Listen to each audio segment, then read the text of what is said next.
What are you looking for, Chris? I thought I heard someone walking past. Thought it might have been Mr. Florentine. Florentine's probably not going to check in because he works here. Oh, yeah, he has an ID. Just see if he's in the hall. We have any of our people looking up for him? I'll poke my head out. He's got Metal Midgets on Sirius XM radio. He's going to be on that metal show tour Friday, April 4th in Seattle with Don Jamieson and Eddie Trunk. And Saturday, April 5th, the show goes on the road to Portland at the Tonic Lounge. You can go to jimflorentine.com for more information. And that metal show, of course, airs Saturdays, 11 p.m. Eastern on VH1 Classic. Of course. Now, we were trying to figure out, is Eddie Trunk going to do some stand-up on this tour? Yeah, he does. He tells stories, like funny stories. I would love to see him doing funny stories in public. He tells me so many privately. I'd love to see him up on stage. Yeah, he does well. He's nervous because he's like, we usually have a comic open for us, like a local comic, and then we throw him on first. We wanted to put him last. Right. I mean, he's the star of the show. Yeah. And me and Don are the sidekicks, and he's like, no, wow, you guys are professional comics, man. I'm just going to... I go, yeah, but people are, fascinated by your stories. So he goes on right after the local comic. It is true that he's met most people and has crazy stories. Most people that have done this music. It's unbelievable, the stories he has. Yeah. I mean, he knows everybody. I mean, if it wasn't for Eddie, that show wouldn't be on VH1 Class. If he didn't have all those connections and stuff... And just text Slash and goes, look, we need you. Can you come down tomorrow night? We just had to cancel. Yeah, no problem. Joe Perry, guys like that. So, he's been great. So this is the first time you guys are taking this tour out like this? We did a couple of live shows. Yeah, we just basically we do stand-up. Me and Don do like 25 minutes of stand-up. Eddie tells some stories. Then we come out, do a Q&A with the crowd. They ask questions, and then if a local rock star lives in that town, we'll have him come down. We'll interview him for like 15, 20 minutes. And then we do a Stump the Trunk thing at the end, a trivia thing that people go crazy over. Yeah, I love when he's stumped. I don't know why, but I like to see him get beat every single time. I like Eddie unhappy, and I normally get that on every time that I run into him. Oh yeah, there's always a crisis going on. He's very high strung, so me and Don know how to get under his skin on the show. Like when he's trying to answer a question, we'll just interrupt him. He's like, "Wait, stop!" We just know how to get to him. All right. Fez, you started a Fez war a little bit. Then you just attacked Christina, who works here, and then she just tweeted this. Ouch, Fez. No more compliments and concerns for you. Signed, the nobody in a short skirt. Too short a skirt. She got that wrong. I think it says nightmare. We got to get her in because she's a very sweet person and she was worried about it. What are the compliments when she's calling me a weirdo out on the street to other employees? Oh, she also put this, #HR nightmare. Oh, no. Oh, okay. Fine. See, he fights with people in the hall. Well, what started? Someone else that works here. I'm the one being harassed in the hallways by idle chatter. American Idol? No, Shelby, not that at all. Well, I was enjoying a cigarette outside yesterday. Yeah. And some of my coworkers were also happened to be smoking, and they decided to say, hey, why is Fez such a weirdo on the air? And why is he more talkative off the air? Now you've taken it to co-workers other than just Christina. You just changed your story. Well, Christina's the one who brought it up, but also Garrett was there. Stinky, yes. Yeah. From O&A. But yeah, Christina's the one who brought up why is Fez a weirdo on the air. Garrett's a weirdo, too. Oh, yeah, I know. But we all are. That's the beauty of working in radio. Yeah, it's great. Every DJ, wherever, is totally different off the air than on the air. I've noticed that. So there's nothing. They hide, they hibernate, they never come out. Well, see, Fez's thing is just the opposite. Like, you're right.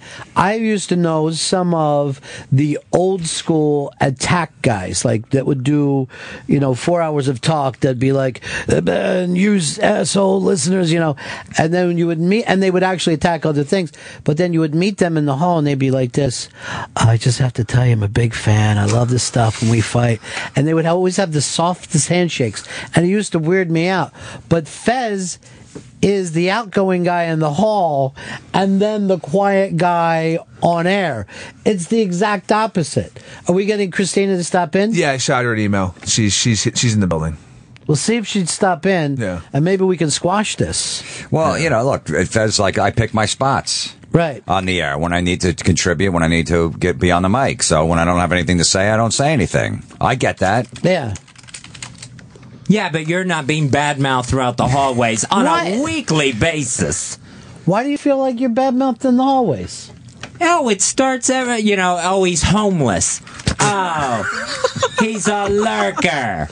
Who said that you're He's a weirdo. All right, first of all, let's go through them one at a time. Who called you a lurker? Well, I think that came from Annabella and ran up and down the hallway where she got everyone to buy into it, including Roland and Steve Leeds and Liam. Here's what happened. Now, who are you lurking at? Is she's... I wasn't lurking at anyone. Here's what she worries Someone about. talked to me, and I answered them back. Right. She'll bring a big star into the place, and then Fez sidles up quietly. I don't sidle. Well, let me just say it the way. He lurks up like a creep, and he goes like this. No. We'd like to have you on our show, too. And tries to pull them into the room. I am not Gollum around here. No. That's okay. I mean, Yeah. me and Jim Norton saw Sabbath last night. Yeah. And we were just lurking outside Ozzy's dressing room. As soon as he walked off stage, we were already at his door Right. before he got to his dressing room, just standing there waiting, hoping that he would invite us in. So we're lurking. We're just two creeps standing outside his door, pretending we're on our phones. But what do you do once you're inside? What happens? It's so great. Nothing. You just want to be there. It's almost like sit back. You want to bang that hot chick. You finally do. Right. Like, all right, now I'm done. Now what? But the thing is, once you get in there, it's not that exciting. And I remember when I started radio, they're like, do you want to come backstage? And I would say yes. And then you would get backstage and it would be just like this. It would just be some fellas standing there. And I'm like, oh, everything that he does that's cool is on stage where everyone can see that. I know. You get in Ozzy's dressing room, like, you want some fruit or water? It's right over there. And that's it. And he's got his family in there. Yeah, it's not like, a bunch of strippers and naked chicks like it used to be. Yeah. It's like anyone else at work. That's all. Is she able to stop down? She hasn't responded to my email as of yet. Well, where's her? Isn't she down there, Sam? No one knows who she is. Everyone knows who she is. She's a very pretty girl. I'll take a walk down the hallway. Give a look-see. Lurk and creep around. Lurk and creep around. And tell her that this is a safe zone in here for her. See, I think the thing is, Fez is almost like Eddie. They know they can get to Fez, right? By spreading these rumors and saying these things, and then it gets him crazy. Yeah. And it's almost like Eddie. So I think that's what's going on. Well, they know they can get to you. Eddie Trunk was the first person I met when I came to New York to NEW, and he said to me, this place is a shithole. They fuck everyone over. You ought to get out of here now. It was the literally, I hadn't unpacked a bag. And I go, I'm going to fight my way through it, dude. I don't give a shit. He's like, no, seriously, get out. The management are lunatics. And I swear to you, he's been saying the same thing to me every time I see him, no matter where we are. He's the unhappiest man that there is. He's incredibly unhappy. I know. We were on the road with him. We stayed at a nice hotel out in L.A. and we do the show.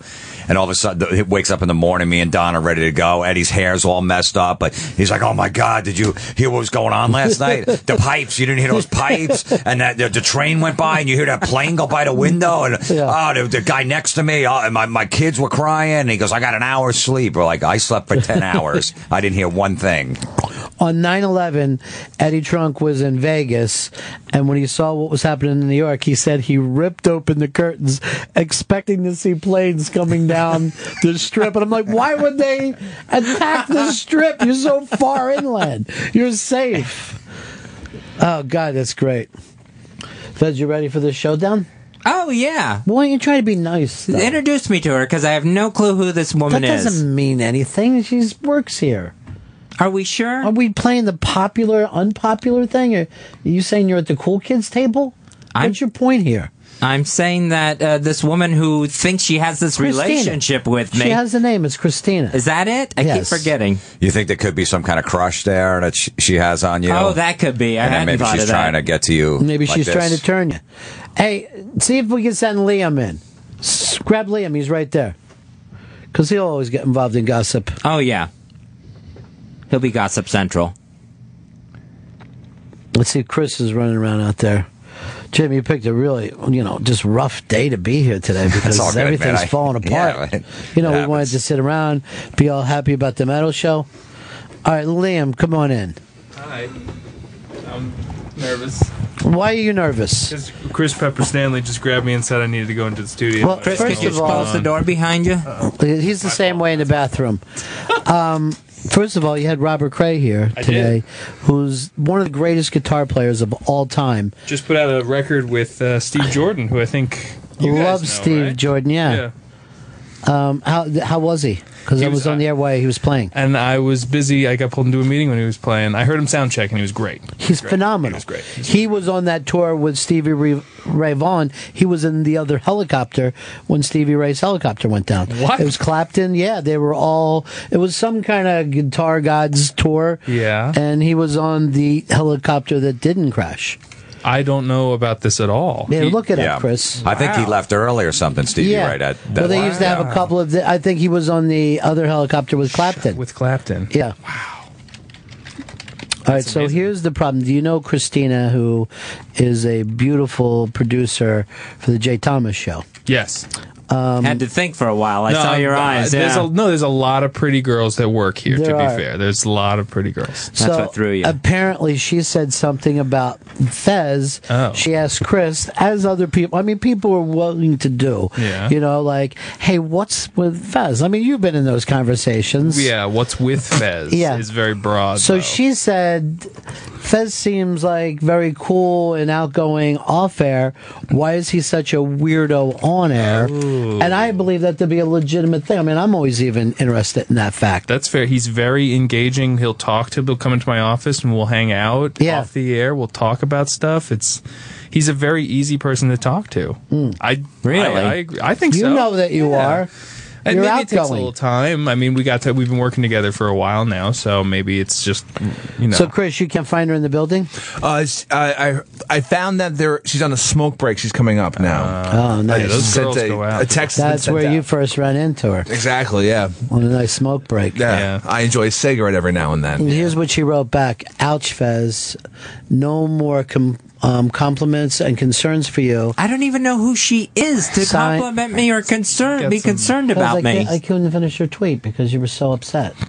Sign, the nobody in the short skirt, hashtag HR Nightmare. Wow. Wait, what did you do? I'm missing this. So He said that she was wearing a very short skirt. I said age. There she is. There she is. I said She's fantastic. I said she's stunning. inappropriate for her age. And you said that to who? You Just said on the air? That's ageism. That's ageism. Is that really an HR skirtism. nightmare to say you had a short skirt on? We never know with HR. They're ready with every concern that there is. How old is that skirt? Like, what's the oldest you could wear that skirt at? Any age. Yeah, Any age if you got legs like that. Yeah, if you're a pretty girl. Wow. Yeah, if. Did you? Wow. Did you say that on the air, or did? Yes, she said it on the air. I thought you went. Yes, to HR. just like I get called a weirdo for everyone to hear. Fez, I'm a weirdo too. Yeah, we're all I work in radio. weird, yeah. There she is. Nice to see you. Hello, where am I sitting? Christina, first of all, I'm sorry if anybody offended you today. Oh, no, it's okay. Fez, as you know, is a weirdo. That's my picture. Oh, my goodness. Look at That's those a legs. Ugh. stunning picture. That's a stunning Inappropriate, picture. Apparently. Yeah. Fez, why are you Just so the wardrobe. mean about it? Why are you so mean? Why are you going around calling not me a going weirdo around. to other people? Why are you Because angry? here's what happened. Unless Chris is lying. Well, I mean, here's what happened. We were downstairs yesterday, right? You, me, and Garrett. Yes. And Stinky. I said, Stinky, I'm He sorry. used to be Stinky. Now he's Garrett. He's done with Stinky. And I Wow. said, Walk by his office. Fez seems like such a nice guy. He always says hello when I pass him in the hallways. Yes. But every once in a while when I hear the show, he always seems very defensive and upset. And he's quiet. But he doesn't seem that way in the hallways. And, you know, I heard that there was this rumor or something that you lived here, which I did not believe one ounce of. See what's going on? This is why I get upset, It does get Christina. around, though. It does Yeah. People think does that you happen. live And here. it's all hearsay, but I paid you a compliment. I said you That is seem nice very of you. nice, and I don't understand why. Without even, I know that we don't know each other, but we do casually say hello to each other in the hallway. Maybe it's fake from you, but it's sincere from me. I don't that's appreciate nice. the word weirdo. He's a weirdo. Did I say weirdo? Yes, she said. It's okay if she said weirdo. Okay, well, it seemed a little weird. Now, if Chris is lying, then I'm going to be pissed in a different direction. Weirdo is not offensive. I agree. I agree. I mean, I think that you have to have some kind of weirdness to even be in this building. 100%. So Everybody here's a you know, weirdo. if I feel like all I did was pay you compliments, and then you just trashed me on the Yeah. air. I mean, I feel like Yeah, yes, you I trashed. did. Yeah, because you I'm tired of being trashed trashed me. out in the hallway, So you Lena. trashed that Nobody photo? trashed It was outside you. the building. You I know. trashed that outfit? Yeah. Yes. I'm sitting down, by the way. That's why. I mean, this is the only picture of me on the internet that shows more than my elbow, and this Right. is what he's. You usually You know, wear This is what Chris is showing me. I'm never. Pants, you'll never see sweater, me on right. the internet in a bikini or anything like that. I don't like to show that kind of stuff, and he's trashing my knees on the air. At least he didn't talk about your nephews.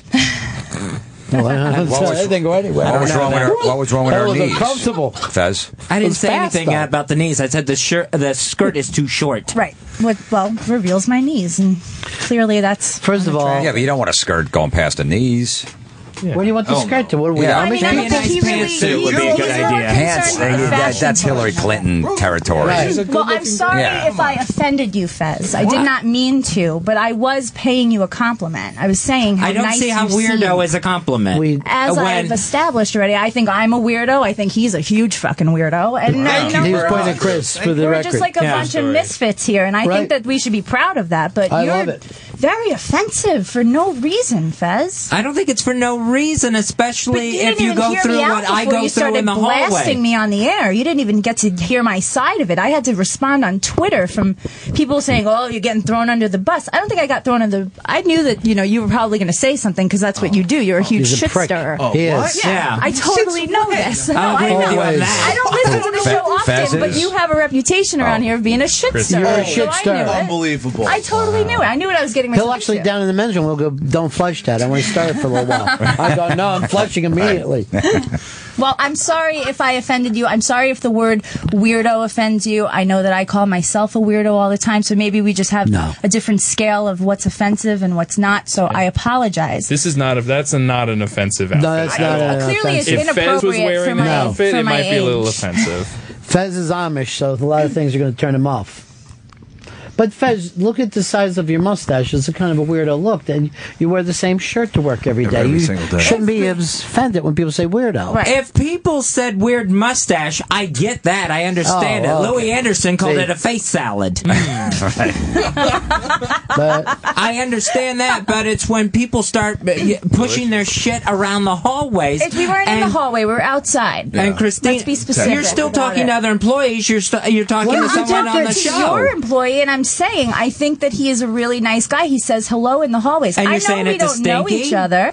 Yeah, well, I mean, these are all people that are kind of in your circle. It's not Yes. like I'm out there talking shit to, I don't know, Howard Stern world or something. I'm keeping it inside, and Just it's keeping not it real. talking shit. It's me giving my opinion, which I think I'm entitled to Yeah, do. like you did today, all over the air about what a horrible person I am. I never would have brought you up if I didn't hear I was And getting I called a knew that you guys weirdo. weren't talking about me because I blink all the time. I have dry eye, so I had blink. you completely mixed Okay. up with someone Let's else. just make, I don't want to be known as a close talker. Those are worse. no, than you're not a weirdos. closed talker, and you do blink. Thank you. There's another freak show girl upstairs that I was thinking Why you are were. you calling her Oh, name? you are just on a rampage. Because I'm get finally involved. fighting That's back, an HR Leah. nightmare right there. I don't want to be involved. It is. I'm finally fighting I love back. the energy. But I no. really love No, the energy. and I appreciate that you wanted to bring this to my Your attention. department branded me a lurker how many months ago? That's true. Now, who was he lurking at?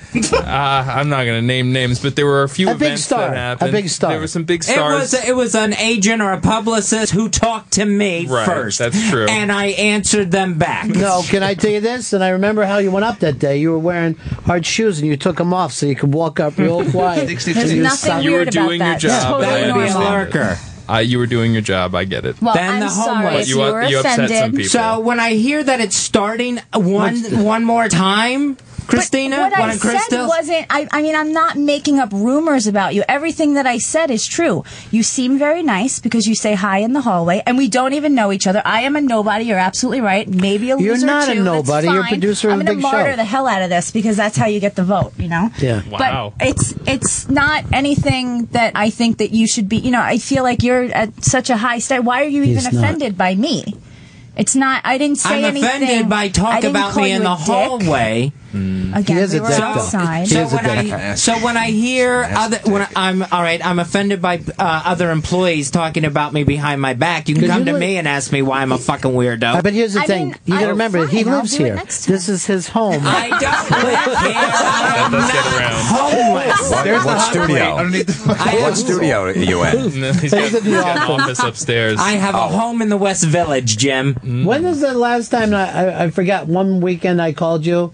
And you go, well, I'm at the office. I'm like, what are you fucking doing there? And he goes, oh, I don't like the way my computer is working at home. Yeah, my computer is fucked. He was in for no reason, just on the computer. That's how bad mine is. Weirdo. Well, I am not aware. See how it starts? But you are. See how it spreads? but you should embrace it. Why wouldn't you? I'm not going to embrace people talking shit about me in It's the not talking shit. It's saying that you seem like a nice person. So when I hear it one more time, Christina, yes, you happen to be the person in the line of fire where it's like, I can't believe this crap is starting again. I just put homeless behind me. Why can't you at all focus on the fact that I said you seem like a nice person? Like, I'm not even getting any credit for the fact that I thought before all of this that you're a nice person. Like, you just, like, that doesn't even matter. It's just that's all I'm going to laser focus on. Well, that's really because I guess I'm a little weirdo. I guess that's where Christina, that's where you were wrong when you thought that he was a nice person. But how can you not think that when you're in the hallway and listen, not a lot of people here that hold a higher position than me are as friendly as you two. You two say hi to me, and I don't even know you guys from a hole in the wall. Right. So I thought that was nice. What did he just say? They have a show. What did you say? I said we're on noon to 3. And and I forgot the other one. I don't know why you said that though. The email. He wants her to listen. He wants to be a fan. I have a job here. She's working. I don't listen to other shows. Oh, and then there's the email situation that went on where I was told to stay away from the fishbowl while Seth MacFarlane was here. Yeah. Oh, I've been told to get the hell away from that fishbowl a million times. I tried to get near Bill Murray and it didn't happen. Yeah. Ooh. Don't even bring up Bill Murray. There we go. I mean, I tried. That was a weird name to bring. Sorry, I told you I don't listen to the show. My bad. I know we don't exactly. talk about it on the show. I would like to listen to Covino and Rich more, but I can't because I'm on the air. See, or you could have. But said I can Jay watch them on Thomas, TV at night when they do their thing. Yeah. Yeah. So, I mean, are we cool or are we not cool? One of you is cool, and it ain't Fez. Thank you, Ron. I'm the weirdo. Yeah. So we'll just run with that through the hallways. I'm going to say You're born this way. You should own it. Yeah, embrace it. I embrace it every Be the day. weirdo. I mean, you know. Steve Leeds asked me one time if you shit your pants. Why would he ask that? Of course I didn't shit my pants. Okay. It happens to a lot. You say you does smell happen to something. people. Yeah, it does. I'm sure it's happened to Pepper. Yeah, all coked up. No, for sure it's happened to Stinky. For sure. I don't know where he Not got to that throw name, but him I think it under had the to do bus. with his weed. Yeah. And I don't think he smokes it anymore. So where does it go from here between you I mean, I and don't Fez? know. I'm open to, just letting HR handle it from this point on.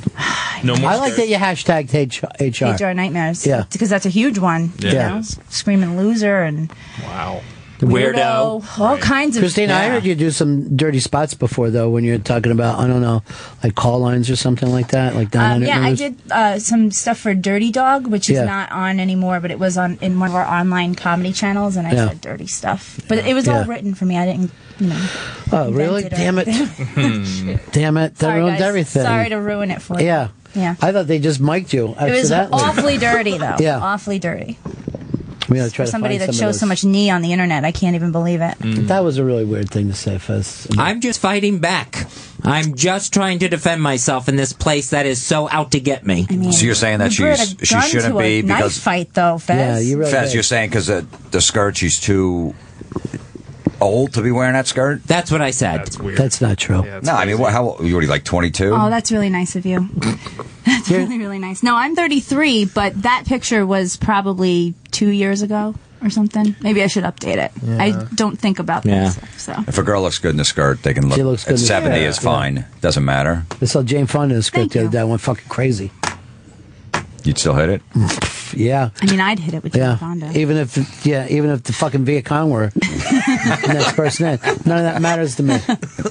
I yelled, thank you for your service tour. She went by.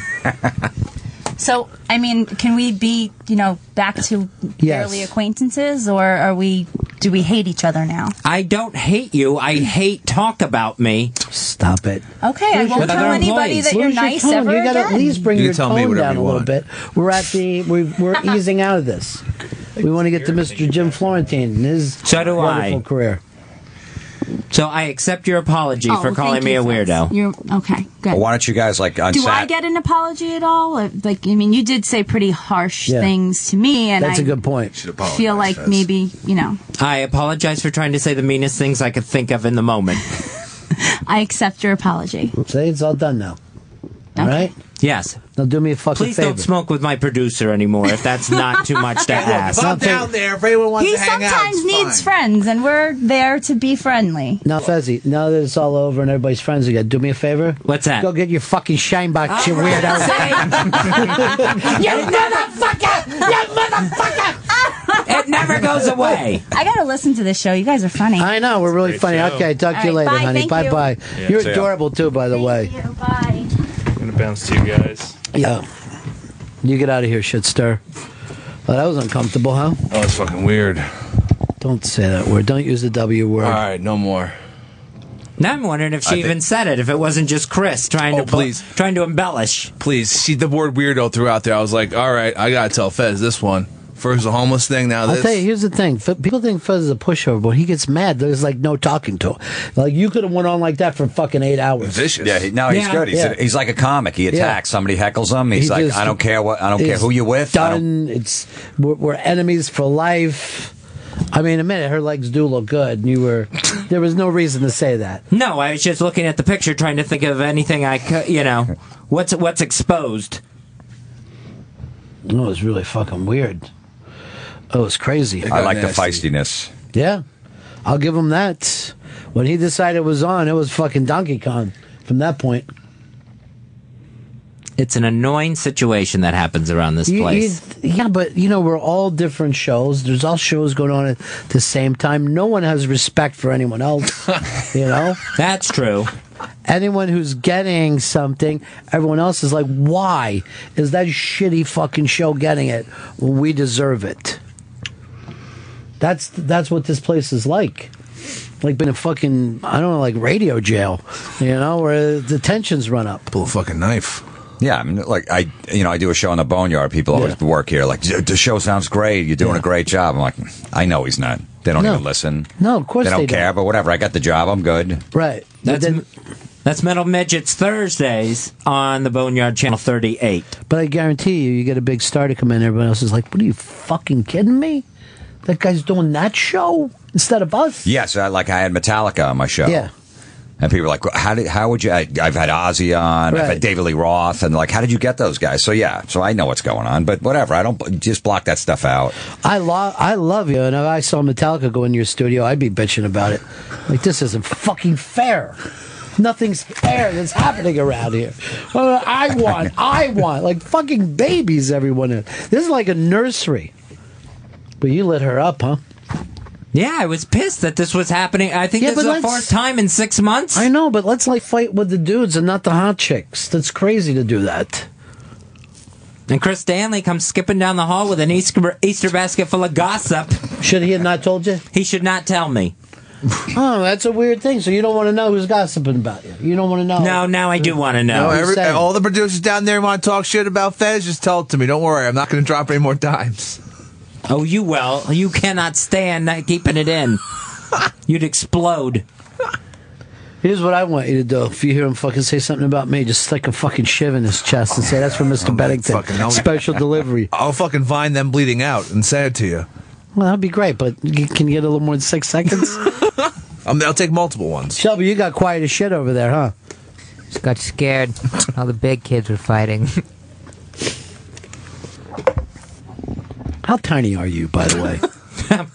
You're like a tick. That was a cockroach. What insect am I? You can't weigh more than silverfish. You little fucking prick. God, that's Dan Natterman. It's so weird. I know. The comic Dan Natterman looks. They look exactly alike. Only Dan's funny. You're right. We're really taking shots. Right? Now. Am I right? It's insane. That's creepy. We got to bring him in. Maybe you I'd guys kill are him fucking first. long lost twins for all you know. Or if they touch each other like in Time Cop, the fucking universe will explode. Don't fucking ruin it. I haven't finished it You haven't yet. seen Time Cop? Well, I Came saw out half of it. I got to fucking pause. 20 years ago. You know I've been fucking busy. I'm doing radio. Jim Florentine's with us today. He's on That Metal Show tour Friday, April 4th in Seattle at Studio 7 with Don Jameson and Eddie Trunk from That Metal Show. And then Saturday, April 5th in Portland at Tonic Lounge. And That Metal Show, Saturdays, 11 p.m. Eastern on VH1 Classic. And then Buffalo, April 16th, and Pittsburgh, April 18, 19. It's all at JimFlorentine.com. Yeah, who's on this week? Jim Brewer, Artie Lang, and Joe Satriani. Well, it's are gonna be a on. great show, and then Yngwie man. playing guitar. Yngwie Malmsteen. Unbelievable. One of the greatest of all time. Insane. He just played this past week, and he plays on this episode too. I mean, it's sick how he plays that guitar. All right, we're going to break for a second, come back with Jim Florentine. It's the Ron Fez Show. Ron and Fez on Raw Dog, Sirius XM Comedy Hits, Channel 99. I hope that's not true, Ozzy. I hope God's doing okay. He's just a little sleeping. That's all. He's just sleeping. Jim Florentine in with us today, Fez. Big tour going on. That Metal Show tour is happening Friday, April 4th in Seattle at Studio 7 with Don Jameson and Eddie Trunk from That Metal Show. Saturday, April 5th, Portland, Oregon at the Tonic Lounge. April 16th, Buffalo. April 19th, Pittsburgh. All those dates on JimFlorentine.com. And we're going to Mexico City in a couple weeks too, because the show's really big there. They get insane about metal. I know. Down there.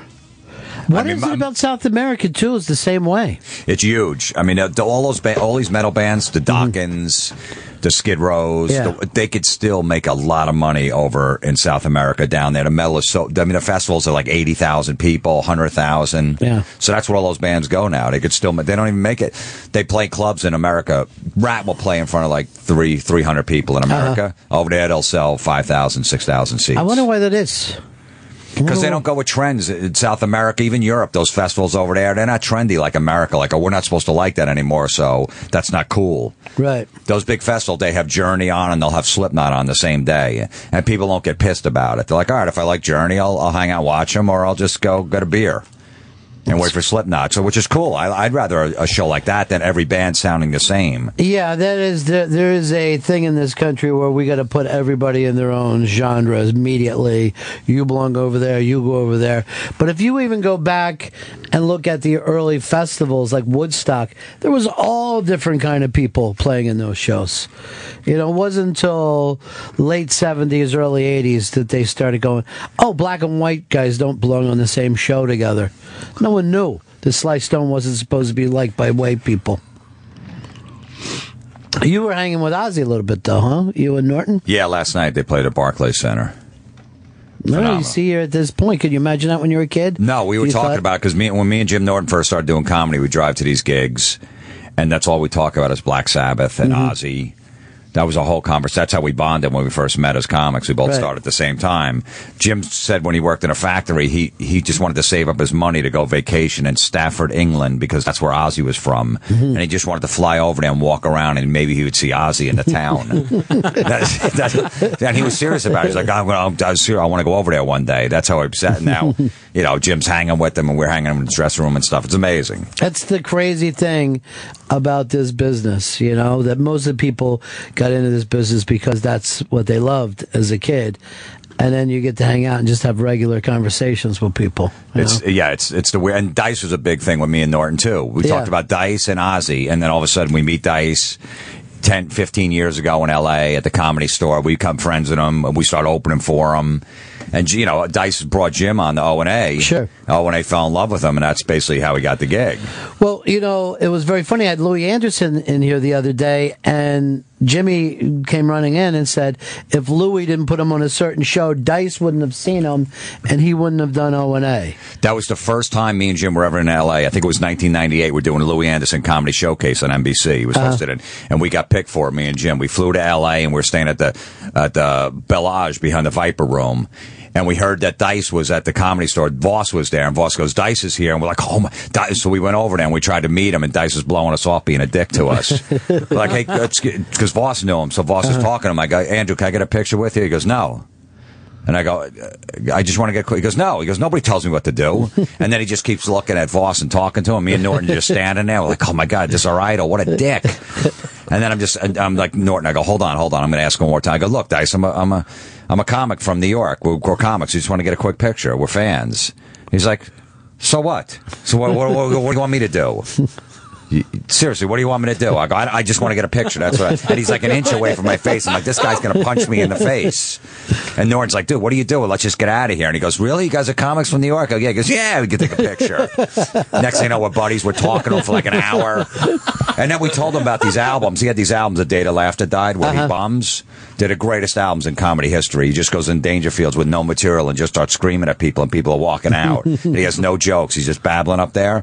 So we started telling him about those records. He's like, I said that on stage. We're like, yeah, we listen to it all the time. He goes, you guys go up on stage and do that for me and my friends tonight. So he told the Comedy Store manager, hey, put these two guys on next. So we went up as Jim and Jim and did just these Dice lines from his albums that nobody knew, and the crowd was just staring at us for 10 minutes. I've never bombed like that before in my life. And Dice and his buddies were in the back cracking up. That's all we heard. You know, he had lines like, Bette Midler shits yodels. Nobody believes me. Makes no sense. And we're just blurting that out. And people are just like, why are these guys on stage? And Dice just fell in love with us. He's like, we're going to hang out. And that was was like some kind of baptism by fire for him. The fact that you were willing to go up and lay it down like that. Yeah, he couldn't believe that we had the balls to do that.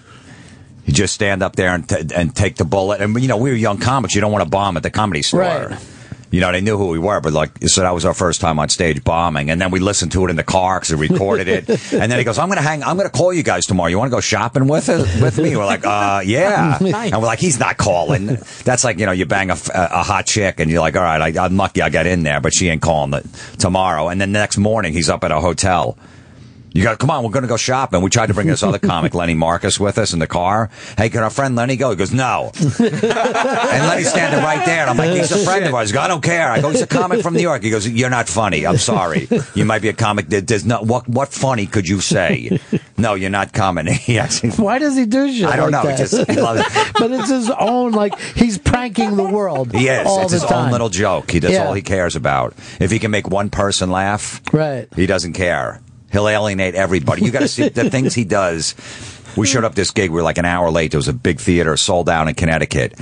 So Dice like, all right, just play along, whatever I'm going to do. Like, what are you going to do? Because I'm not telling you guys. We pull up. They're ready. They want to start the show. As soon as me, Jameson, and Dice get out of the limo, Jameson has to be on that stage because the crowd's getting unruly. We're an hour late. We open the limo door, and Dice just pretends like he's drunk. That he can't even walk, and the promoter's like, all right, we're Dice, and Dice like, oh, wait, hold on, help me, and we're dragging him into the venue. We're basically carrying him, and the guy's like, has he been drinking? I'm like, I go, I don't know. He goes, what do you mean you don't know? You just drove up with him from New York. Was he drinking? I go, I don't know. I wasn't paying attention. I was in the front. I don't know what to say. Right. And then Dice is trying to stall a show. The guy's like, we got to start the show now. And Dice's like, wait, where's the DJ guy? Bring the guy in with the music. And then he brings the DJ in. He's like, all right, what song do you want to come up to, Andrew? We got to start the show. He's like, that song that goes doom doom doom doom doom. That's the one. And he knows that the promoters are freaking out. And then he walks on stage. He's still drunk, and the promoters are freaking out. Me and John like, what are we gonna do? How's he gonna perform? I go, I don't know. And still, he's like, you guys come out on. We took a little break in between, when I got off stage and Dice came on, like a 5-minute intermission. So Dice is telling the promoter, we're right by the side of stage. He goes, I need these two guys to be on stage with me in case I want them there because they're my friends. And the promoter's like, you can't bring these guys. They were just on stage. He goes, no, you guys got to come with us. And we're like, the promoter's like, what the fuck is going on? And then finally, Andrew Dice Clay, he walks out like nothing happened, completely sobers and just murders for an hour. The promoters were so fucking pissed. That's so fucking funny. And they were mad at us too because they knew that we were in on it. Yeah. They're like, look, and I'm like, look, I don't know what to tell you, man. I don't know. I have no idea. Talk to him. Just as soon as it's like as Andrew Dice Clay walks out, right, murders. But see, the thing is, if you play something, that's who you are. That's my opinion, So if you're like, oh, I'm going to put on a bit that I'm doing this, that's fucking you. That's your personality. And if he wants to just troll the whole planet, that's his thing. It's unbelievable. He did another thing where he decided to goes, all right, Jameson, you go on first, Florentine, you're second, and I'm going to go last. So he goes, all right, whenever you feel, he goes, Jameson, you go on. He goes, Florentine, whenever you feel like you want to go on stage, just walk on stage. I go, what do you mean? He goes, well, just walk on stage. Whenever you feel that moment, just go up there. And I go, what if he's in the middle of a bit? Just walk on stage. I'm like, the fuck is... So Jameson's in the middle of a bit, like 4 minutes in, Dice goes, just go. So I walk on stage, and people are like, what the fuck? Why are you here? And I just took the mic over. And then I'm into a bit, and Dice just walks out, like 14 minutes into my bit. He just, unannounced, walks out, and the place goes nuts. And I see him there. I'm in the middle, and I'm just like, I handed him the mic. Everyone's like, what the fuck was that? Why wasn't anybody introduced? That's the way he wanted to do it. So goddamn funny, man. He just loves busting balls. That's his whole life. If he could just bust balls. How long were you out on the road with him? I did, on and off for probably 5-6 years. Wow. Yeah.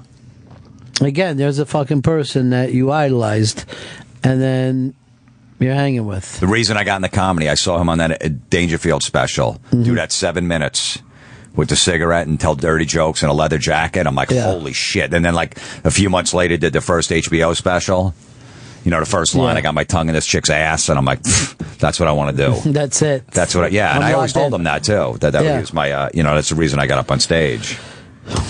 He's so funny, and then like he really is a strong actor, really, really a strong actor. He's a great comic too. With Woody, he absolutely acting, but he's a good comic too. He's underrated. People just think he does. I blew a load in this girl's face. He does some of that, but he's a funny dude up there. Well, the weird thing is that most people couldn't even get a laugh doing "I blew a girl," and so when people go, "Oh, he's dirty," that's why it's funny. That's the exact opposite. Most of the time, somebody comes up with that attitude and you're turned off by it. Absolutely. Yeah. He came to my wedding a couple of years ago, and he just came up to me and goes, look, I see some of your friends that are here, and they're a bunch of fucking creeps and lowlifes, and I'm not leaving a card because I know they're going to steal it. So here, take this. And he just handed me a wad of cash. Put it in your pocket. I don't trust anybody here. That's what he did. No card. He should have come up and just taken the mic during your vows. We wanted him to. He said and he's like, nah, he didn't want to take away from the wedding. I want him to go up there, just say a few words. And then he just said, nah, he didn't want to do it. Jim Florentine's with us. That metal show tour is happening now with Don Jameson and Eddie Trunk from that metal show. Friday, April 4th in Seattle. That's Saturday, April 5th in Portland, April 16th in Buffalo, April 19th, Pittsburgh, coming to Mexico City. All of those dates and locations at JimFlorentine.com. And I'm on Amy Schumer's new sketch show. It starts tonight, actually. The new season starts I'm in about 4 or 5 sketches over the course of the season. I did a Californication. I'm in that season upcoming, too. I did an episode. Everybody's crazy about that girl, huh? Amy? She's great. Yeah. She's amazing. And super just funny. Popping for it, too. And this thing that she's doing with the finger blasters is just crazy. Yeah, I was there that day at that sketch. That's so funny. Yeah. Fez, I'm looking at the Twitter. It's turned on you, and there are more Christina fans out there than Fez fans on a Ron and Fez show. Oh, well, yeah, exactly. Take her side. Take her and Chris Stanley's side. How did I get dragged into this? What the fuck? Did you defend me to her? Of course I did. What did you say? I said, hey, lady, you get the hell. Step off. You step off Fez Watley's dick. Hey, lady. That's what I said. That's good that you said that like that. I said, I can't believe I'm smoking a cigarette with you. You're talking this trash out here. That's good. I won't let Fez Watley fucking know. On the air. So now are you going to act different to her, Fez, now when you see her in the hallway? I'm just done saying hi in the hallways. It's not worth it. I'm going to say hi to everybody now. That's going to be my thing. We'll just I'm going to be outgoing guy, yeah. I didn't know we were supposed to say hi to each other in the hallways all the time. I guess we're not. Most people don't around here. And what's weird is with all the construction, the hallways are even more narrower. Yeah. And people are less saying hello. Everyone just kind of looks up or looks down to try to get past each other around here. It's very difficult to make your ways around. That's true. That's true. All right, people are asking if you could do an abstinence show down for Don Geronimo's new show. I forgot that you did that on the air that time. Yeah. Drank that. Yeah, absinthe with Don and Mike. That hit me quickly. That's some hardcore stuff. That's it. Manson drinks that stuff. Yeah, and it was all very involved in how they were mixing it with the sugar cube. Yeah, you gotta melt the sugar cube over the shots. And then ice is involved somehow. Just drink it straight. Tastes like because it's not supposed to work right if you don't do it. Yeah, the way they say. Like the sugar is supposed to set off the alcohol in some way. But isn't it like that old grain alcohol? Remember we'd like go to parties and stuff like that. Yeah. People put that in the punch. I think it's just as strong as that. It tastes like super high proof Jägermeister. Last time I drank any. It's got a real licorice taste to it. Is it not the kind that used to kill people, though, if they changed it? They've released, like in America, they released, like the thing that was in it was called wormwood. That was the thing that if you drank enough of it, if you drank it for years, like you became like a mess. Like you just started tripping. But there's brands out there that don't have it in there. That's not like the official old school absinthe. Yeah, I couldn't do it unless I was doing it full boat. Yeah, that doesn't sound like absinthe that they're changing. They just fucking throw absinthe on like grain alcohol with Jägermeister flavoring. Well, it's not the only thing they changed. I had McDonald's breakfast sandwich the other day. Something's terrible changed there. They changed the muffin. It's very soft now. It's not like a crispy muffin. Yeah, and I think it's like flatter. They probably took that gooier yoga mat substance out that was in Subway sandwiches because they came out like McDonald's was putting in their bread too. What was that? I don't know, some kind of weird. It's like a plastic. It's a plastic they put in it to make the bread formed. Yeah, form of the bread. So I think McDonald's got caught with that in their bread too. So Subway's taking it out. So maybe they changed it already. That's why you're getting soggy muffins. All right, Fez. Craig in Dutchess says, Fez, I'm done as a fan. You're killing me. Get over it. Just be funny or go away. So many years supporting you. I'm done. I don't have to go away because you just said you were, Craig. Well, here's the thing. I think people, it's very difficult when they see a guy fucking attacking a girl. You know what I mean? It's basically like seeing a guy smacking a girl around in the street. You got to be careful with that. All the women here want to be treated equal. I've been in on those conversations. What are you talking about? I don't even know this. What? What are you saying? I've been in those conversations. What are conversations? Of, let's get some equal opportunities for women here in management. What was this, in 1970s? It was just last week. I was talking to some of the girls upstairs. Who was he saying? What was this, what was that movie, Norma Ray? Just somebody standing out front with a sign that says Union. Who's upstairs? Oh, just a couple. Why don't you tell us? I don't Come on. understand. I'm dropping names. Joan and Kathy and I. Susanna? What? And you guys are all coming together to start a women management? Well, I just went and I was getting offered candy by Joan, so I was getting some. Take an extra piece and bring it fucking down here. I like to have a little something sweet after the show. And that was what the conversation was going on. Do you agree with that? Well, I don't know. I'm. You know what? You can put every girl's name up on a board. I'll throw a dart at it, and whoever I hit can replace Tim. Oh. So I think Michelle had no problem going off on the girl who went off on me. That doesn't even make sense because that was equal treatment. You did use the C word too, though. Oh, multiple times. Yeah. Yeah, you got to keep that one. You got to way back in the arsenal. All right, I'll keep that one in the holster. Yeah, till I really, really need it. By holster, did you mean vagina? I don't have a vagina. Do you feel like, as a gay man, though, that you're part girl? No. Are you half girl, half man? No, I don't feel that way at all. Maybe I'm effeminate, but I don't feel like a girl. Well, let me say this: you were fighting like a man, not like a girl, when you were mad at her. Yeah, you didn't have any feminine things at all. No, I feel like I don't, understand women a lot of times. I have a misogynistic streak to me. I didn't know that. Yeah. Yeah, so it's like a lot of times I just see a woman on the subway and I feel like I'm getting an attitude from her, and I haven't even heard her open her mouth, and I just see an attitude there. You don't have to be gay to feel that. Okay. You definitely don't. Jim's with I feel it. Yeah, I feel it a lot. Yeah. I like women. I think, more than I like men. Men are yap about this or that. I don't know. They're so unfuckable. That's the biggest problem with men. They get together and they're unfuckable. When women get together, it's much more beautiful. Yeah. I don't know. I'm in the comedy clubs all the time, so I see the worst of people with the alcohol. You see the worst. So, I don't know. Drunk men and drunk women are obnoxious. Yeah, just, a disaster. Because they're finally out, and the relationships, they're not happy in their relationships, so the alcohol makes it worse. The fighting, the yelling, the drunkenness, and just seeing the worst of them, absolutely. See, because I don't use anymore, if I get invited to a party, I make sure I'm not there at the beginning, fun part of the party. I get there after people are obnoxious, and I'm like, oh, good, I'm glad I don't drink. But if I get there at fucking 7, 8 o'clock, I'm like, I fucking want to drink right now, too. Everybody looks like Miller time. Everybody looks great. They're loose. They're starting to dance. 2 hours later, if you come in sober, they're just the worst people you've ever seen in your life. Yeah, I mean, I'll get to the point where someone will be like, dude, here, do a shot after the show, and I'll just make up something if I don't feel like drinking. I'll go, no, I can't, man. And just do one. I go, look, I got 3 DWIs. And I go, if I get a 4th, I go to jail for 10 years. The guy's like, you just can't do one? And I go, sir, I just met you. Why would I risk? But it's me. Why would I risk going to jail for 10 years to have a 4th? Not going away for 10 years. He's like, come on, you just can't do, seriously, you can't just do one. Or I'll tell him I'm sober. I go, yeah, no, I quit drinking. You just do one with me. Come on, man, just one beer. Have you ever got a DUI? No. I'm a pro. That's how I feel about it, too. Even though I don't drink at all anymore, I don't believe in DUIs. I think only if you crash, then they should throw the book at you. But if you make it home on your own, you fucking made it, dude. Way to go. Absolutely.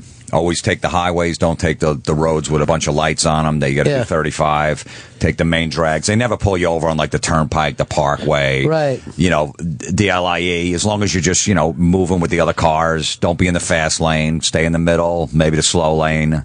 Focus. Don't have drunk chicks in the back annoying the shit out of you. They're drunk. They want to crank the radio. They're hanging all over you and stuff. You don't need any of that aggravation. Don't stop at a 7-Eleven or a convenience store on the way home. That's the worst thing because the cops are always there. Or a Dunkin' Donuts or something. Right. You're fucked. They just wait for these guys stumbling out of the car to go, I got to get some Gatorade. No, you don't, dude. Just fucking drink water when you get home, asshole. What a rookie move. Yeah. You got to make it. Just make it home. And when you got hot chicks in the car, when they're coming home from a club, they always want to stop. They always get hungry because hot chicks don't eat during the day. So they want to go in the 7-Eleven and cause a scene and eat shit because they'll blame it on the alcohol. I used to never eat this. Yeah. And they'll eat the fucking hot dog that's laying there for but then you got 2 cops in there and they're causing a scene and you had like 5 beers in you. I just tell them before I go, look, we're getting snacks before we leave the fucking house tonight. What do you think you might need at 2 a.m. after you just had 6 fucking Long Island iced teas and 3 shots? Tell me what you might feel because I'm going to get them. Oh, well, I don't know yet. I go, well, I'll just buy everything and then we'll have them at home. Chris, you never got pulled over for DUI? I don't even have a license, but I have driven drunk before. You've actually taken it off your own thing. Yeah. I don't. I've driven mostly drunk, I think, when I was younger. Like right from the get. We used to drive around but I will say this about the town I grew up with. They didn't do a lot of DUIs. They would fucking pull us over. We'd be teenagers. We'd have a case in the car, and they would ask us about dope. They would go, you guys sure you don't have any dope? We said, swear to God, all we have is these beers. These open containers. That's it. And they were okay. That's it. And they would go, all right, I'm going to fucking trust you, but if I find out you're lying to me. They were way more obsessed with marijuana than any amount of drinking. And then the Mad Mothers Against Drunk Drivers started, and then it was across the country. Yeah. Just everybody got obsessed with drinking. We got pulled over with a keg in the backseat. We were drinking from the keg. And the cop's like, why? Is that keg tapped? Like, yeah. He's like, why? What do you guys, don't you guys have anything else to do? It was like 5 PM on like a Saturday. I'm like, no, we're just driving around, just looking at chicks and cranking me. It's like, just go in the house and drink that. Right. Just go right home. Seriously, I don't want to see this car on the road. Like, okay, and that was it. That would be the end of it. Now you're done. You are done. Over. No matter how low you blow, all that. It's like a 1.1. No, they throw the book at you for anything. But it used to be a little more like it was actually considered. Like, if you couldn't drink and drive, that was like calling you gay. You know what I mean? Like, if someone could not drink and drive, you're basically calling them effeminate. And I remember my dad used to drink and drive with us, and we never had even the slightest concern. You know what I mean? We would not think. We'd crawl and we'd all fall asleep on the way home from my grandmother's and my uncle's because they're like, my dad's driving. He was good. No one ever said, oh, I wonder if he could drive. That would be offensive to say such a thing. He never got a scratch on the car. Nice. My dad would take us to Met games as a kid. Him and his buddy, our next door neighbor. We got to get a 12-pack for the ride. They'd sit in the front with a 12-pack of Bud cans, guzzling them. We're all in the back just hanging out. That no was problem. normal. I had my feet on the fucking cooler when sometimes when they're like a vacation, the cooler would go in the back seat. You're sitting on the back seat with your little fucking legs up there, and you'd have to bust it open and grab some. And it was, to me, it felt like, isn't this relaxing? We're on vacation. We got plenty of beer, plenty of soda. There's sandwiches in there. It was as good as where we got. You know, it was just fucking great to me. Now, forget drinking. They take such a harsh turn on it. You know? You're done. Your insurance is done. Just You're like drinking fucked. and smoking are two things that they've turned on in this country. They want to stop selling tobacco on military bases, too. So that you can't smoke on a military base. They got fucking bullets on military bases. Yeah, it's really crazy. You can't even smoke fucking vaporized cigarettes. You can't even smoke e-cigarettes. Speaking of the military, did you see that story of this guy out of Afghanistan? He's in Afghanistan. He's an English sniper. He kills 6 fucking terrorists with 1 bullet. It was a guy had a fucking bomb strapped on himself, a suicide bomber, and he hit that fucking thing from 900 yards. Wow. It blows up and takes 6 of them out. Shit, I thought they were all standing in a row. I mean, how else? How do you shoot somebody from 900 yards to begin with? I mean, 100 yards is so far away. And then it's 9 football fields. It was actually 9.5, and he hit this fucking And there's guy. fucking wind and shit. Like, it's, I don't even know how they figure it out. I don't know how they do it either. The snipers are unbelievable. Yeah. And he hits the fucking trigger, and it blows up. He's a 20-year-old kid who did this. They're not giving out his name. They should just send him home. I mean, after that shit, just fucking They gotta give him a fucking TV show. I would watch it every week. He's just fucking shooting shit and blowing it up. I'm not even like a guy who's into that, and I just find that the most amazing story I've ever heard in my life. Well, I love that fucking movie, that Tom Berenger movie, Sniper, with Billy Zane. Yeah. That was a pretty badass one from the 90s. I didn't see all of it yet. Don't tell me what happens. I got it on pause at home. Seriously, I got all these things to finish. Phil, did you ever shoot a gun? Yeah, my grandfather tried to take me hunting when I was little, and hunting for what? They would go quail hunting. That's a fucking tough thing for a kid to shoot. And that fucking quail. It's like shooting mosquitoes. My brother Corky accidentally shot a woman in the ass with a pellet gun, and we ended up going home, and I was never allowed to go again. Why did he shoot her? Why did he have a pellet gun? He was young too. I mean, at that point, I hadn't been allowed to. I didn't go out there with a gun. I just went out there with them. What are you, bird dogging? You're running out in front, just trying to bring quail up, just trying to rouse them about there. Because I couldn't believe when you say shooting quail. I mean, you're only going to even do that with a shotgun, right? Right. Yeah. And then also, my brother also shot my grandfather one time when they went out hunting. This is fucking guy, Billy the Kid? And I was told I was never going out there with those two. He winged him, just kind of went through the flesh wound through the sleeve. Spider says at 100 yards you can hit a quarter. These snipers can hit a fucking quarter. That stuns me. I don't think I could shoot a fucking quarter from here to where Chris is standing. The only time I ever shot a gun was in Afghanistan. So I went over to perform for the troops. Yeah. We were in a Black Hawk, and they let us shoot the friggin' whatever that M16 or whatever that thing is. Yeah. You're just shooting out the window? Shooting out the window in the middle of the desert. Wow. First time I ever shot. It's amazing. You must have felt like a madman. It was the greatest feeling. What was it like being over there, though? Were you concerned the whole time? Yeah, we were in Kandahar, which is an hour from the Pakistani border. Yeah. And after we did a comedy show, it was me, Artie Lang, David Tell, and Nick DiPaolo went over. We the base got bombed like 10 minutes after our show, so we had to go hide in a bunker for like an hour and a half, at 2:00 in the morning, and just wait till everything cleared. Just sirens start going off and all that stuff. What do you guys just looking at each other like? We're like, this is kind of cool. Yeah, kind of cool and awful. Yeah, it was kind of cool. I'm like, what are we doing? I'm like, what am I doing? I'm in Kandahar, an hour away from Pakistan, where basically, that's where they thought Bin Laden was hiding anyway. And no, it was great over there. But yeah, I mean, you have to fly at night because if you fly during it, you have a less chance of getting shot down. So all the flights go at like 2 o'clock in the morning. So you're flying from Kabul to Kandahar, and then we did a bunch of shows during the day. We just landed in the middle of Afghanistan, in the middle of in the desert somewhere with a little base with like 20 guys. They built a stage from the night before, like 10 in the morning. We do a comedy show, get back in a Black Hawk, fly another hour, drop in another base. These guys are like, what are you guys doing here? There's 20 of us. Like, oh, we just want to do small places. And they were so happy. Like, well, I can't believe you guys came here. Just seeing regular people must be great. Yeah. We're just, yeah. So it was awesome. What did they ask you to? Well, I guess they don't even need you to check back home anymore because people have laptops and shit, right? They've got to know everything that's going on, like our soldiers, right? Like they can even watch American TV shows now. Yeah, you can watch some stuff, but I guess they go on the internet. They get a couple hours a day. They're allowed. There's a bunch of computers, but. Yeah, I don't know. There wasn't a lot of communication over there. I think they only had a couple hours a day to go talk to family, do Facebook or whatever like that. But they can't do FaceTime on their phones from over there. But just the fact that they're connected at all, because like Vietnam, you weren't really connected, and in World War II, you wouldn't even hear except for mail. And there was no way for like the people at home to send you mail. How would they know where you're going to be? To the front. And now it's just like, hey, honey, yeah, I'm over here. It's pretty fucking weird. That's really got to be strange. It's cool that you guys did that, though. Yeah, I did a couple tours of Kuwait, too. It's a lot easier over there. They never get attacked there. I don't have to worry there. Yeah. It's a little safer.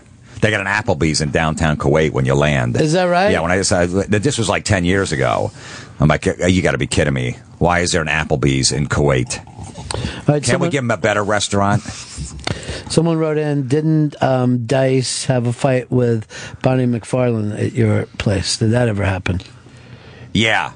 Because we were taking pictures. Dice wanted a picture with all the guy comics that were there. Uh-huh. So, and then all of a sudden Bonnie walked in. She didn't hear him. Right. And he goes, no, just the guys. Next picture. So she walked out, and it was a whole thing, and she got offended by it. She wrote something on Twitter about it, and Dice found out. And Dice went on O&A and trashed her for like an hour. And then she realized, like, all right, it was fine after that, but... Are comics so sensitive, though? Isn't it the funniest thing about comedians? They totally are. I don't get involved in that shit.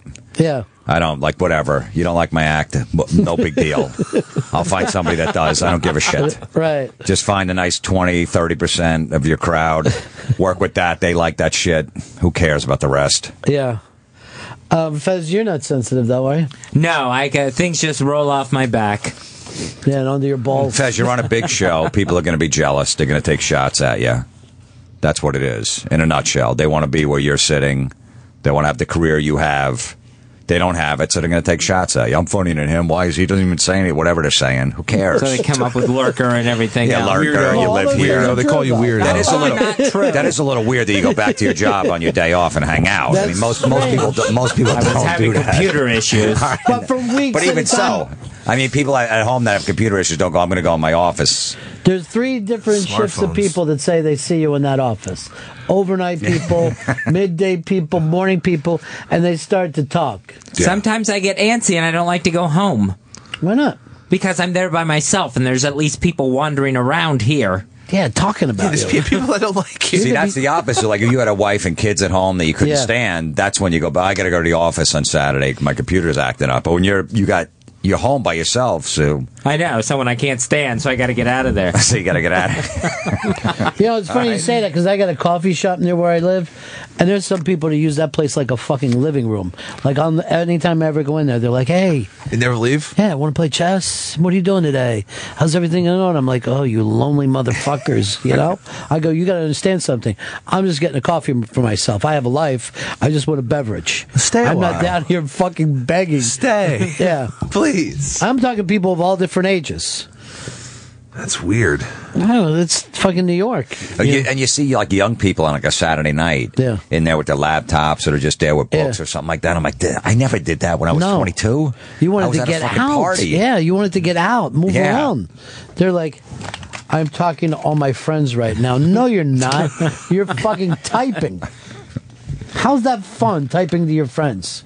Jim Florentine is with us. That metal show airs Saturdays at 11 p.m. Eastern on VH1 Classic, and that metal show tour is happening Friday, April 4th in Seattle at Studio 7 with Don Jamieson and Eddie Trunk. Then you can see the boys Saturday, April 5th in Portland, April 16th in Buffalo, April 19th in Pittsburgh, and you've got Jim's podcast, Comedy Metal Midgets, on riotcast.com, and Boneyard here on Sirius XM Metal Midgets, Channel 38 on Thursdays.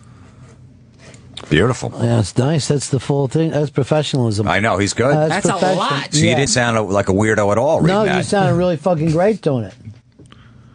That Riotcast is really popping now. Oh, it's great, man. Yeah. It's a great network. When I went and did Voss and Bonnie's podcast down in the Village, Riotcast was set up like it was a real deal. Man, they had signage everywhere. I think that might be the future. Yeah, they're good. They're the only East Coast network. There's a bunch out West Coast. Joe Rogan's got his own thing going. Bill Burr's got his thing. So, but as far as East Coast, it's Riotcast, and they're great. And, it's all me, Bobby Kelly, Rich Voss. These are great shows, yeah. So it's great. And, they go out and get advertisers for us. We don't have to worry about that. They just say, do this for the next 4 weeks. Okay, no problem. You want to do this for this amount of money? For 30? Absolutely. Because you start out just doing it for free, but it's huge in, the comedy draw on the road. Yeah. People come to see the podcast. You hear your podcast, listen to it for free every week. They'll come out and support the comedy show. That's great. That's what it's about. Because there's no morning radio anymore. You used to go in town. You used to do 5, 6 shows. You're lucky if you do one. And even then, you got to do it in between songs now, right? Oh, yeah. Like very few guys just sit around and talk on the radio. The people meter thing is this new thing where, people will turn it off if they hear a comedian on at 7:30 in the morning. Instead, they want to hear Doors Light My Fire. I don't think so. Nobody fucking wants to hear that song anymore. Nobody wants to hear Bad to the Bone. I swear to God, it's so fucking true. I was just out, it was raining the other day. I'm listening to New York radio, and this one's for everybody at the Riders on the Storm. This was happening when I was a little kid, when it was raining. I was like, oh, is this weird? It's storming. They're still playing Riders on the Storm every fucking time it rains. It makes sense. I mean, it's raining. There's not a new song to be played in the New York market. Nothing. There's no way for a band to be heard in New York City if you're a new rock band. Now there's like a lot of tiny internet stations popping up by neighborhood, like the Bushwick Independent Radio. Like go to whatever the website is. How can they do that? They're fucking pirates? They're interneting it up. Some are pirating and some are just going straight internet feeds. Well, what are you going to do if you're in the fucking car? You can't be listening to Bushwick Radio. You got a fucking cord just tied to your car, driving down the road. Wi-Fi. And that's why Trunk's still on Q104. Yeah. Friday night, 11 to 2 a.m. He can play whatever he wants. At that time, they don't care. So he just brings his own stuff and plays hard rock and metal. See, this is my favorite thing about Eddie Trunk. He will do the show he wants to do, and that's it. That used to be working in radio. If someone said to you, no, you have to do this, you would say, fuck you. This is the wrong music. At one time, everybody used to bring their own shit in on FM radio and play it. And then as soon as but you can really go back and blame the listeners as well, because like you said, you really need to hear Bad to the Bone again. You've heard it. You know that fucking song. But if you happen to fit in that one little thing, you've got a career for the rest of your life. George Thorogood, he's got 3, 4 songs that get played, and he tours constantly. Skinner, same thing. Skinner will never be out of style in this. I go see him every year. They still sell 15,000 tickets. They play every summer, outdoor venue. Everybody knows every song. That's how America is. They don't want to hear. I saw last night Sabbath did 3 new songs off their latest CD. That's when people drove to the bathroom. Isn't that amazing? It's sad. Over in Europe, they only want to hear the new stuff. They'll throw throw some oldies in, but I want to hear new stuff. It's like with comedy. Could you imagine going out and hearing the same jokes over and over? But people want to hear it with the songs because they don't like music. They liked high school, and they want to go back and think about their old girlfriends and their old buddies, and sit there at 45 and throw their fucking fist in the. You're crazy to be like that. You're insane in this country. It is. I mean, just that Black Sabbath has to play Iron Man every night. It's like, come on, that song's We could do without Iron Man. Right. We could do without Paranoid, but they have to play it. People go crazy. When Springsteen was up, the show that we put on here, we were up in Harlem at the Apollo. Everybody was high-fiving because he didn't do Born to Run. And they were like, this is the first song since 1976 that he didn't do Born to Run. And people were like, this is historic night. We've done it. There's no Born to Run. We were there. Yeah. And that's how much he's forced to do his first big radio hit. He does it. It's not up to him. He must do it or they would riot. It was like, okay, this is a big free radio show. I cannot do it one night. And then I kept yelling out, Born to Run! Come on! What's going to happen? Trying to ruin the perfect game. Yeah. Here's Philip. Philip, you're on the Run and Fez show. Hey, Roddy. Hey, buddy. Hey, one of the longest recorded sniper shots has been just under a mile and a half, and it was done with the Barrett 50 cal. I don't understand how that could be. How could something shoot a mile and a half? The stuff that they have now, whenever they actually zero in on their targets, it's not just the sniper itself. It's also his spotter that he has with him that does all the calculations, right? Wind, trajectory, all of it. Man, there was a Vice show this weekend on fucking drones. I saw that. It's unbelievable. Nuts. It's real crazy. Vice is the best news fucking show that we have. It's the only show that leaves the country. The only time that anyone in news will leave the country. Their bread and butter is the Middle East. They love going there, and they love just fucking looking into shit. It's every week. And you also get to hear people in other countries talking about us and what they think of us. And when those Pakistanis were going, look, we will never stop fighting because what you're doing with the drones. Sooner or later, we will get to you. I'm like... It's true. They're saying, like some kid's father gets wiped out from a drone. He's grown up being a terrorist, going after America. Yeah. He's going to do it in his father's honor. He's going to do that. There's no reason to be dropping drones over there. And they're not. It's ridiculous that that's still going on. You remember in Godfather 2 when after they killed the guy, they went looking for the little kid to kill him? Yeah. They were going I'm going to shoot this little boy. And you're like, oh, it's terrible. But that little boy did fucking grow up to kill that guy. He was fucking 100% right. He was 100% right. It's the right move. You kill an Italian, you got to kill everyone in his family. Just get them all. It was like fucking cockroaches with them. You saw that guy, the American guy that was man in the drones. How he said that he saw that kid outside the house, and he definitely killed the kid. It happens all the time. Just a bunch of people eating in a house. They blow it up, and they realize that there was 9 kids at the table having a dinner, and it just gets blown up. Oh, sorry, we thought there was a terrorist in there. Move on. Sorry, I'm in Vegas, fucking running this video game. Yeah, exactly. I'm hungover from hanging at the strip club at 6 in the morning. Sorry, I made a mistake. Hit the wrong button. And that's kind of like thrown off because there's not going to be fighter pilots anymore because they used to be considered like knights. They were so brave to be out there flying around in this thing. And now it'll just be 2 guys sitting on the other side of the world. Like a robot army. That's what it is. Playing fucking some video game like the kids are already doing online. That's crazy shit. That bomb is $1 million to drop those bombs from that drone. Each bomb they drop. Every bomb is $1 million. Yeah, they gave us a tour of it when we were over Afghanistan. I was taking pictures of the drones and they freaked.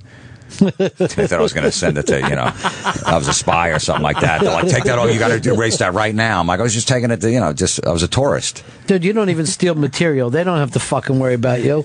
You're not going to fucking rip off any of those shit. Yeah, I was just throwing to prove that I was there.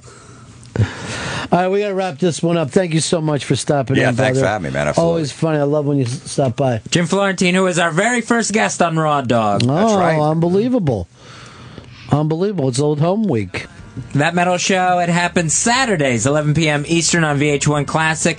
Make sure you get in on the That Metal Show tour Friday, April 4th. That's this Friday, Seattle, Washington at Studio 7. Where? Seattle, Washington. Okay, I was wondering what town that was. At Studio 7 with Don Jameson and Eddie Trunk. Saturday, April 5th, Portland, Oregon at the Tonic Lounge. April 16th, Buffalo. April 19th, Pittsburgh. All these dates are on JimFlorentine.com. And watch for him on the new season of Inside Amy Schumer that starts tonight. And the new season of Californication. I love that show, man. Love Californication. The Coveney's great, dude. He's unbelievable. I already seen that he's got a new gig. He's going to be chasing Charlie Manson. And now they're going to wrap up Californication after this year. Yeah, this is the last season, yeah. And then he's got this job where he's a 1960s guy doing something about the Tate LaBianca murders. He's great, man. Yeah, he is. He's terrific. I was so nervous just working with him. I got 20 minutes of scenes with a guy. He's such a pro. You forget your lines once, you feel like the biggest dick. Yeah, he is. Because they shoot that shit. They do it, 50 different times, 50 different takes from every angle. It's a big scene and stuff like that. And by 3 o'clock in the afternoon, I kept forgetting my lines. I felt bad. I'm like, he's thinking, why we have this guy on a set? What an asshole. He was totally cool though. Pamela Adlon does that fucking show, and she's amazing. I love that show. All right, dude. See you next time coming through, man. Peace. That's it. Mark and John. Satellites gone up to the skies. Things like that drive. You know what you've been doing? You've been listening to the Ron and Fez show. It's now over, but don't worry, you can listen again and again on Sirius XM On Demand. Go to SiriusXM.com/on-demand. Listen to Ron and Fez whenever you want. Go to SiriusXM.com/on-demand.